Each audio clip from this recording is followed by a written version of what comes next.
صدر ډانلډ ټرمپ د 9 په شپه د کانګرس غړي غونډې ته وینا وکړه چې د 16 جنوري راهیسې د نوموړي د دویمې صدارتي دورې لومړی وینا و.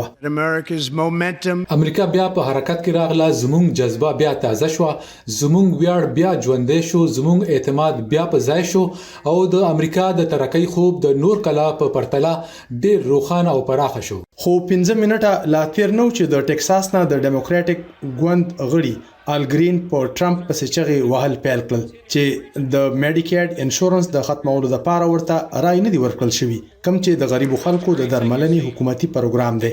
ټرمپ د 9 په ورځ په چین او گاونډي هیوادونو مکسیکو او کاناډا لګولي درانه ټیکسونه هم په ګوته کړل.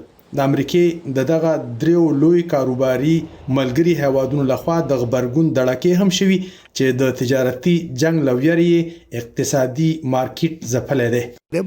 دې سره به لږ ډیر کړکېچ راځي، خو موږ به ورسره سم یو، دغه به ډیر زیات نه وي. د دیونی په پیل کې صدر ټرمپ د یوکرين سره پوځي مرسته وتړلې، ورسته لاغي چې په وایټ هاوس کې د یوکرين د صدر زيلنسکي سره د دغه ملک نایابه معدنیاتو ته د امریکای د لاسرسي په سر کېدونکو لوزنامه د تاوتریخوالي ښکار شو. دغه د نوموړي د هغه هڅو یو کړی و چې غوښتل یې په یوکرين فشار واچوي چې د روس د يرغل په جواب کې د دزبندۍ پریکړه وکړي. مونږه د روس سره پرلپسې سنجیده خبرې کړي او داسې کوي نه خانې مو ترلاسه کړي چې هغوی امن ته تیار دي. د یوکرين د صدر زيلنسکي سره د ټرمپ سختو خبرو ته د ډیموکراټانو په خبرګون کې د میشیګن ریاست نه سېنیټري الیسا سلاټیکن ویل.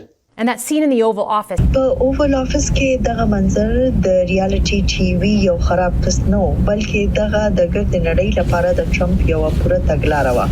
هغه د ولادمیر پوتین پر سیر ډیکټیټرانو سره په نرمۍ کولو باور لري او د کاناډایي دوستانو په سیر نږدې ملګری شړي. هغه امریکایي مشرتابه ته د جایدادونو د پیسو د ورکړې راکړې په سترګه ګوري. نورو ډیموکراټانو هم د ټرمپ د وینا په وخت خپل احتجاجونه ریکارډ کړل چې پکې زنو ګلابي جامې اغوستې وي چې د خزو او کورنۍ په ضد د ټرمپ پالیسۍ ته پام راګرځاو. نورو په لاسونو کې د ماسک سټیلز کارډونه نیولي وو چې مقصد دی د عربپتی تن ایلان ماسک لخوا د وفاقي نوکرانو په ضد پالیسۍ باندې نیوکه وي چې حکومتي ټیکې یې ختم کړي او په زرګونو وفاقي ملازمین یې د خپل نوکرونو شړلې دي. که کوم وفاقي افسر د دې بدلون مخالفت وکړو نو فوري به د خپل نوکرۍ نه وستل کیږي ځکه چې مونږه نظام پاکو. خو میرمن سلاټیکن یو ځل بیا د ټرمپ دغه وینا ته د ډیموکراټانو خبرګون داسي وایو. You want to cut waste? I'll help you do it.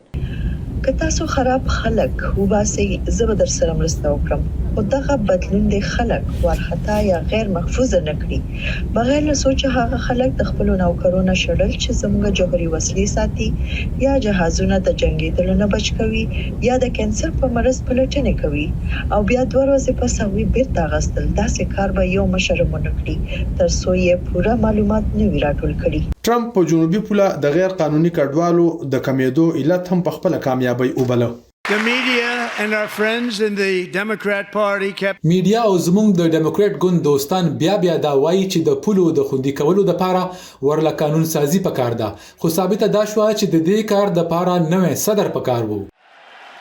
د لومړی میرمن ملانیا ټرمپ سره داسې میرمنې ناستې وي چې د هغې د خاوند د ایجنډې لکبلې ژوند کې بهتري راغلی و.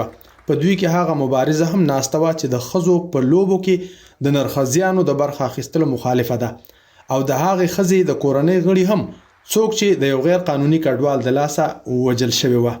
ټرمپ پاناما کانال او گرینلند بیرته اخیستلو خبره بیا تکرار کړه، خو د غزا نه د فلسطینیانو د وستلو غوښتنه بیا تکرار نه کړه.